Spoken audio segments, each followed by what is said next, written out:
You've just entered the null zone and suddenly an exotic-infused stone jaw charges at you. Purple crystals protrude from its body, and it looks more menacing than any normal creature you've faced. But what's worse? One scratch from this beast can leave you with a devastating debuff called exotic affliction. This isn't just your run-of-the-mill status effect. If left unchecked, you'll be stuck suffering from its consequences for an entire hour. But what if I told you there's a way to completely avoid this? Stick with me, and I'll show you how to fight these creatures in melee without worrying about the dreaded debuff. Welcome back to Infinity Gaming.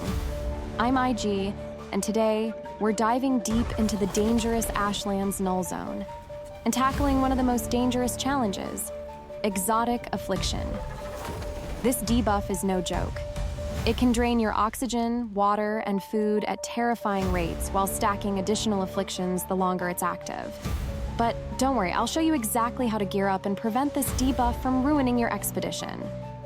The exotic affliction may seem simple at first glance, but it's a multi-tiered nightmare. When you're hit by an exotic-infused creature like the Stonejaw, you'll immediately receive a debuff that increases your oxygen, food, and water consumption by 20%. But that's just the start. As time passes, a second wave of afflictions can hit, adding a 50% increase to one of those consumables.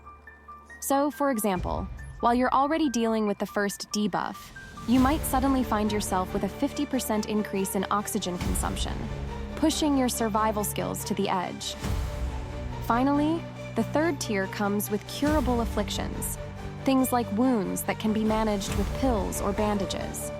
These stack with the exotic affliction, and though they can be treated, the base affliction itself cannot be cured by any medicine. The kicker? This whole ordeal lasts for a full hour. Now, let's talk about how to stop this from ever happening in the first place. The key to survival is boosting your affliction resistance, and fortunately, there are 3 essential items you'll need to stay safe. The Biomore Backpack, this is an absolute must. It reduces the duration of bacterial, parasitic, poison, and physical trauma afflictions by 30%.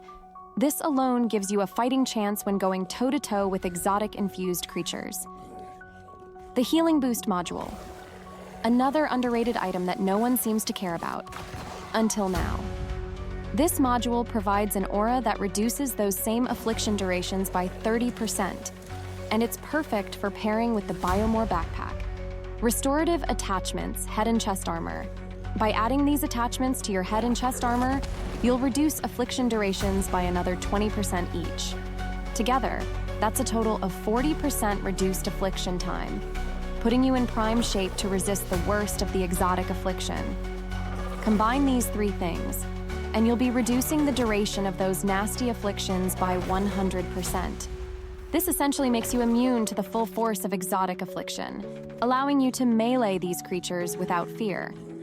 Now, if you're venturing into the Arctic Null Zone where temperatures are more forgiving, don't forget about honey tea. It reduces bacterial and parasitic affliction durations by 25%, though it's best saved for cooler climates like the Arctic since it increases your internal temperature. So, there you have it. Your ultimate guide to surviving the Null Zone and preventing exotic affliction. If you found this guide helpful, don't forget to smash that like button and subscribe to Infinity Gaming. And if you're a fan of live gameplay, follow me on Twitch where we tackle even more survival challenges. Thanks for watching, and I'll see you in the next video.